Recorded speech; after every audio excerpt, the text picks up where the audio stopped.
Hello,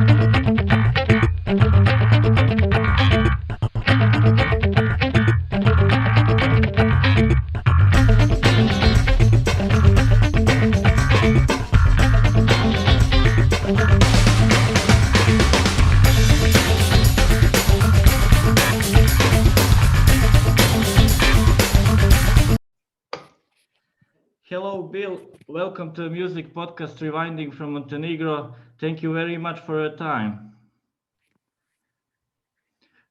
First, we'll speak about music, but I ask you first about your rakia you made, Yebiga. Okay, as you said, cool. you speak and write good Serbian. Also, Fate No More has a song, Pristina. How you got into all that, let's say, cultural stuff from Balkans? Well, you know what really got me? There's a couple reasons for me. One, my family on my father's side goes back, it's Hungarian, Jewish Hungarian, which but you know, with World War II, they scattered, right? They disappeared.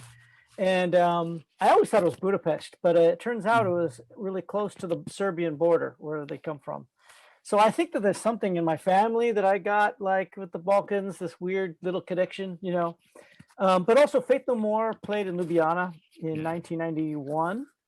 And that was a big show for Ljubljana at the time. That was like a, what can I say? Like with our music at that period of time was a really special time. And I was there, and it was my first experience with kind of ex-Yugoslavia. And that was like, blew my mind, and that made me want to get deeper. So I've been doing that since 1991. Yeah, but that's the turbulent time in ex-Yugoslavia. It was a very turbulent time, and it was also, though, you know, as a musician coming in, so there was the war against Croatia and Serbia then. So the soldiers from both sides were coming to our gig because it was in Slovenia. So it was also really interesting, like there was a lot of energy, you know, it was turbulent, but it was, you know, I gotta say, like, that gig was really fun. Yeah, yeah. And what do you think? We always thought about that, how we are represented in Western world as American, right, as Western citizen. What do you think that is perception of Western countries toward Eastern Europe? You know, I think the biggest problem is America is so far away geographically. They have a hard time distinguishing between Slovakia, Serbia, and Slovenia. It's all one country to them. You know, they get confused if you say they're different. They don't, their brains can't process it. Right. That's your average American. There's also, you know, 1.5 million immigrants from the Balkans here. Yeah. So you can go anywhere and find people from there. Like, so it goes two ways, but you know, there's 300 million people here. There's different kinds of people here. There's people who have different levels of awareness. There's some very smart people here, and there's some really, really ignorant people here. It's a lot of everything. And I can't really say there's one story that they think of Eastern Europe. Yeah, and how they react to rakia? So far, two different reactions. One reaction is, if they don't know anything about the Balkans or rakia, they never heard, because a lot of people never even heard of it before here. Yeah. They're afraid of it. They get scared. And which is a good, that means they respect it. I'm glad they're afraid. And then there are other people who are, you know, people who like craft beer, people who like distilled drinks, who know what they like very fine tequila people, and they will have like Yebiga, and they can actually appreciate it, go, this is really something special. So really good reactions, and the people that are afraid, I'm glad they're afraid. But is it legal there? I think it's like moonshine there. Yeah, it's legal. This one is. We imported it. We went through all the laws and everything. I mean, it was a little hard because, for example, the laws for alcohol is very restrictive in the United States. It's easy to do anything here. You can get guns really easy, but you can't bring in alcohol very easy.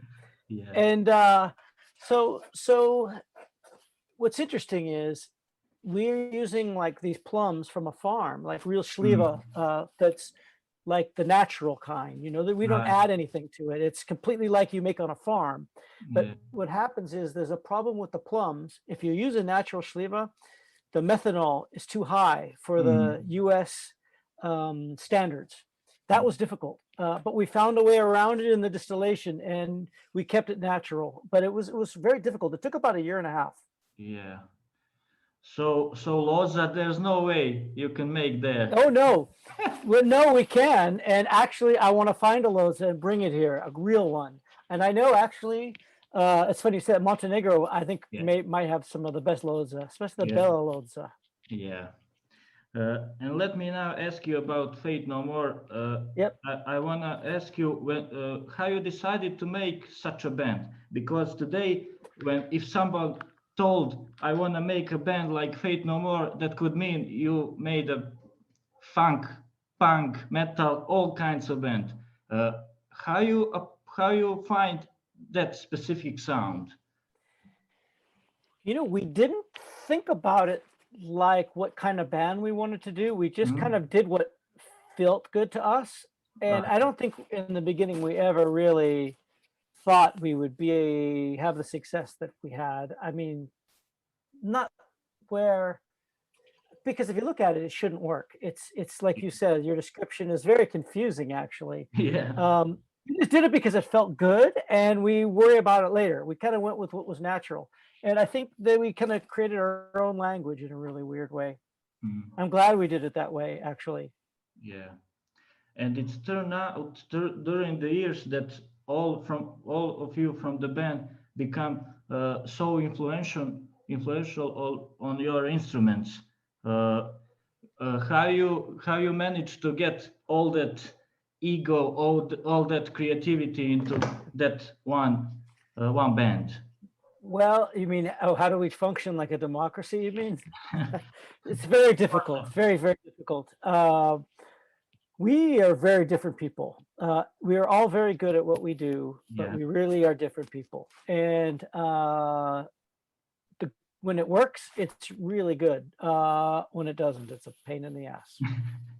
And this is why bands break up earlier. We've already broken up one time. So it's hard. You have to really want to do it. And you have to think that the result of all of this work is worth it in the end. So far, it's been worth it. Yeah. You're like super group from the beginning, you know, like in a weird way. Yeah. All get famous and all make music history. When was the moment when you realized that you're becoming a more successful band, a huge band? Do you know that specific time when you realize yourself you're becoming huge?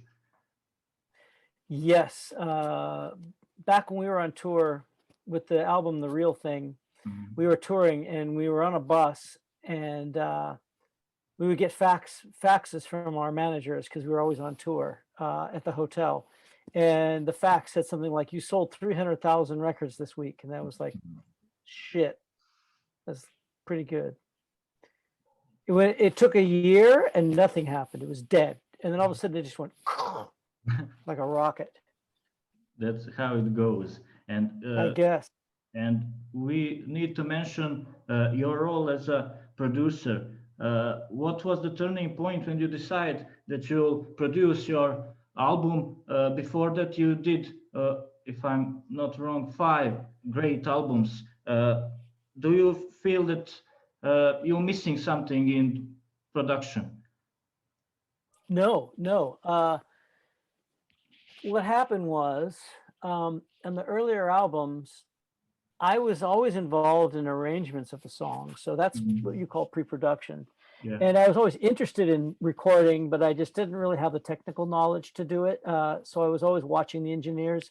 When it came to a point when I worked with Album of the Year, I've been doing this long enough where I knew it needed to be done. And I feel like we didn't really have to spend a lot of money because the guys at the time also had other projects. Puffy was playing with Ozzy then, Roddy had an Imperial Teen record. So it wasn't like we were making a record all at once. And I figured at least knew what to do to keep it together and make the album, keep it together, really. Yeah.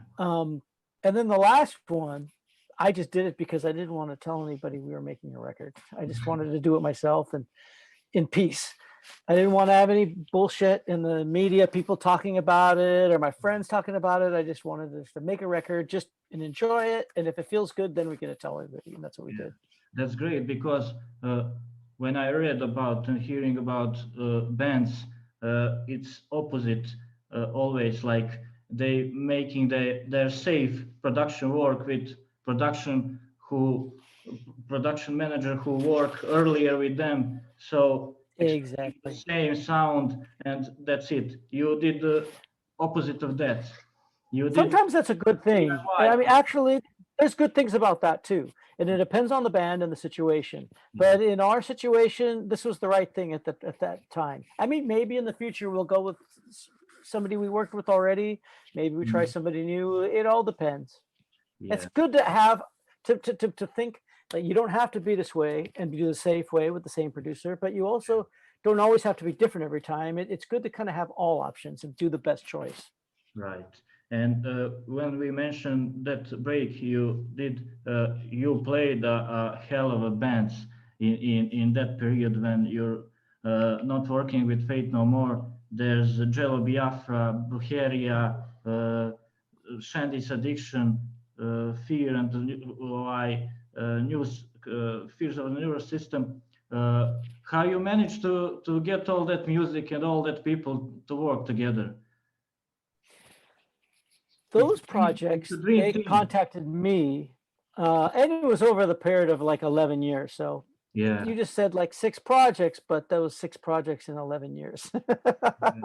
Yeah, it wasn't so bad. It wasn't so much. It is a lot if you look at it on paper, but it wasn't like taking on too much at one time. They're all really different from each other. Jello Biafra was really interesting because he writes everything. Yeah. So he just wanted a bass player who could kind of help his ideas, and I did that. Completely different than other stuff. Fear in the Nervous System, there really wasn't any music. I came in with the drummer had some drum parts, and I just played some bass to that, and they built things around that. They all kind of were different, and I like that because I like working in different ways. It makes me less comfortable in some ways, and other ways it makes my brain work. And keeps me thinking, you know, it's very important not to keep using the same process all the time. Right. For me. But when I think about that project, like you said, it's 11 years, but in every band you have to start all over to work together. That's true. Time and ideas and creativity. So you did a great job and people still know that bands and that project. Well, you know, one cool thing about all those projects is all those people had been in other bands before. So we didn't have a lot of bullshit that a lot of bands have when they start. Like Faith No More had a lot of bullshit in the beginning because we were new, you know. Yeah. But all these guys have been in bands before, so they know how to like bring their best parts and keep their negative parts away. And it's actually been a pleasure. All of those were really fun. Yeah. How was that reunite with Fate No More and work with on Sol Invictus? It was good in that I didn't see them for like 11, 12 years. I didn't know what they would be like as people, and I didn't know what they would be like with how seriously they were taking the music, or they just wanted to get back together to make some money. I didn't know, right? Yeah. So I was pleasantly surprised that when we did the gigs, we were strong. Everybody was focused on doing a good job with the music, so I relaxed after that. Yeah. And the album came naturally. You did great album, and I think everyone accepted it like there was no break. Yes, that's what people said, which is great. I'm happy to hear that. Actually, it was hard for me to enjoy because I spent so much time on the technical side. I just hear mistakes everywhere. But I'm happy to hear you say that because I think the music is good. Yeah. And when you came back on stage, when I work Exit Fest and all fests you did those years, it's what stuck in my mind was a stage and colors on stage. red roses and all red. On Hellfest, I think you're in all white. All That's right. How that happened? Oh, we were just kind of bored and just thinking, let's do something kind of fun for ourselves. And there was a store in San Francisco that sold really cheap suits, so we could get these colored suits and they didn't cost anything. They're really shitty, but they look good on stage. I think technical writer is difficult when they when organizers read that you need all white equipment. Yeah, we had a funny writer. We had some fucked up things in this writer that were a joke, but they made it in the newspaper, especially in Serbia. Yeah, Which it was really. I laughed when I saw that. Yeah, and when we speak about you as a producer, you have your like label. You did an album for Elvis Jackson, also from Slovenia. That's right. Kultur Shock. That's right. It was a collective. How you picked those bands to work with them? Those guys actually contacted me, but I knew them already. Yeah. That's a great band, by the way. They're still doing gigs, right? I haven't Yeah. talked to them in a while. Yeah, yeah. Did they ever come? Did they come to Montenegro very often? Yeah, Elvis Jackson, I think once, but Dubiosa is like. They're always there. Right? Yeah, they're now. I love big. those guys too. Yeah, they're big in Europe and they break through even the world, so they go That's right. pretty well. They're, I would say they're an inspiration because, you know how it is. Are you a musician? Yeah, yeah. I mean, you know how it is. Even in Montenegro, you're from Montenegro, and you want to do a tour in Europe. It's not easy, right? Right. And I think even coming from Bosnia is even harder. And those guys just like worked their ass off, and they kind of show people that you can do it. If you work hard enough, you can do it. Right. And other bands, they always contact you, or you have like your plans for bands? Both ways. Both. Sometimes I find bands I really like and I contact them. Yeah. Sometimes they contact me.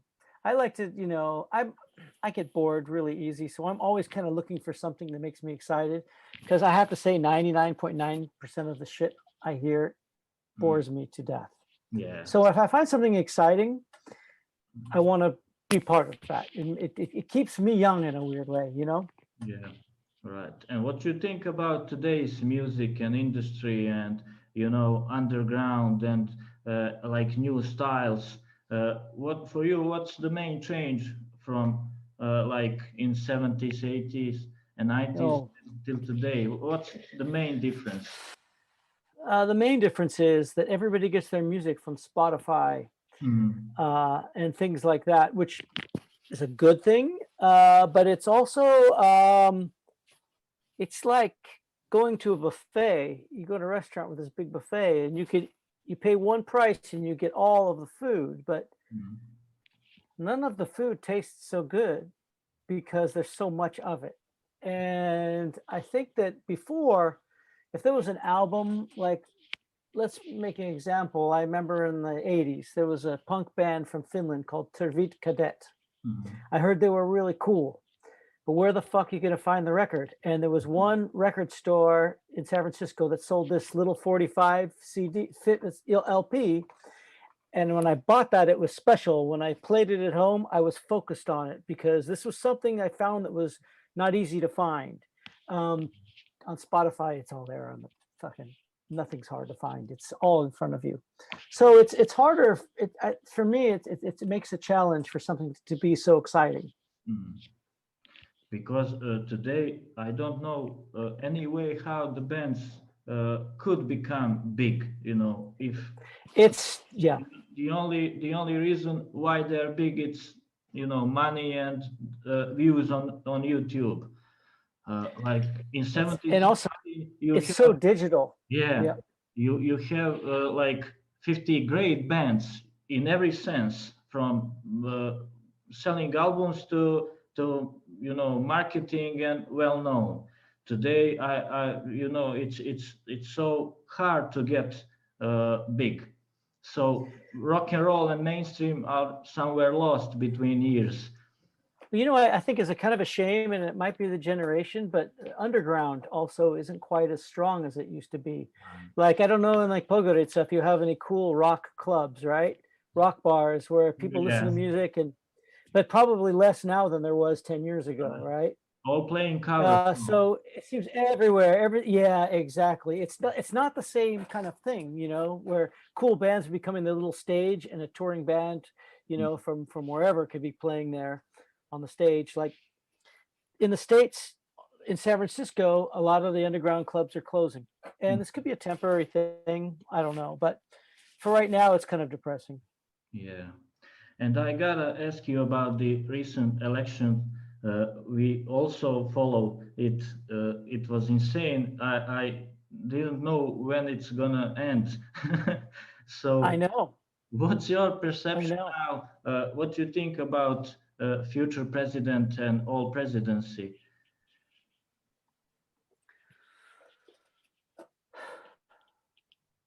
I would say that pretty much anybody in the world now can see how fucked up the United States is.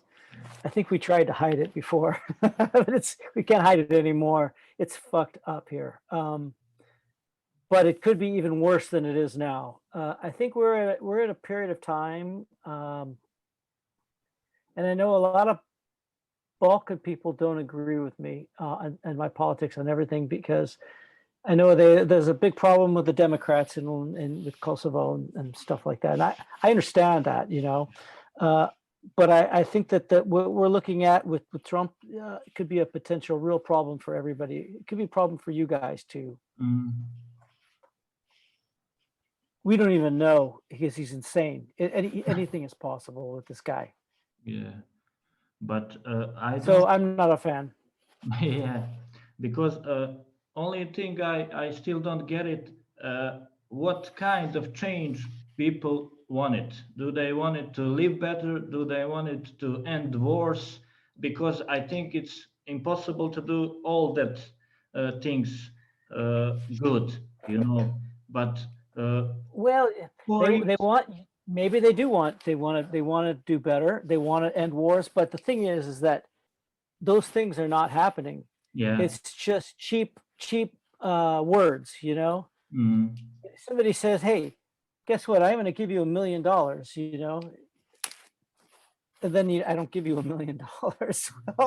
But you vote for me. I mean, it doesn't mean anything, you know. That's the problem.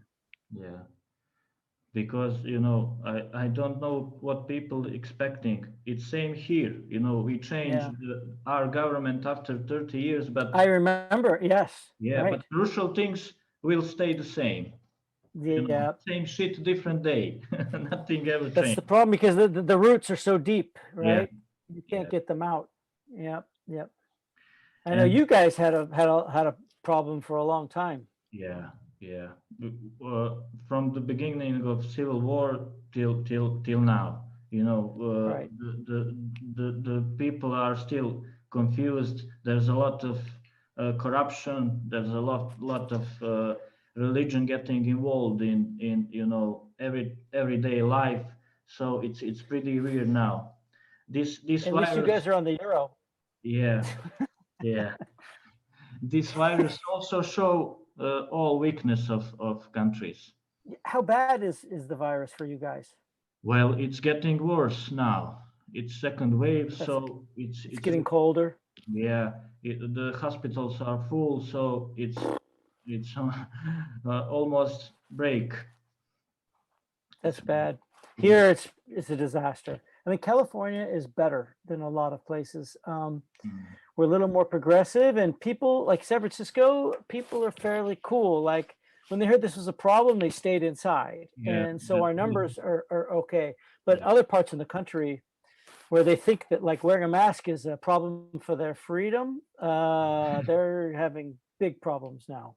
It's sad, actually, because it's not necessary. Right. I think that's about the education. You know, if it absolutely. If doctor says you stay at home, wear mask, I don't need any more. You know, it's like my father said that to me, doctor and teacher. That's the authorities. Well, you know what's really funny is they've cut so much money on education in this country for the past 20 years that we really are raising people who are not very well educated and they cannot think logically. So, you know, this is where a person like Trump has a lot of appeal because he doesn't make sense if you look at it, but they don't need to think in logical terms. They never had to. So that's where the danger is. Yeah, mediocre works well. You know, lower the education, you'll get better results in politics and manipulating the people, I think. It works better for democracy, lower education. Yeah. Then they can say, hey, these people voted, so Right. that's the rule. So, you know. Bill, thank you very much for your Okay. time again. I hope when this pass that you'll come to Montenegro to be our guest to play some music and drink loza. I want to come. It's been a long time. The last time I was in Montenegro was 10 years ago. Yeah. So I would like to a lot. Also, I want to have one of these with some loza. Yeah. Yeah. All right, man. Right. You're welcome anytime. Thanks again, Cool. and see you. Okay, Thank you. cheers.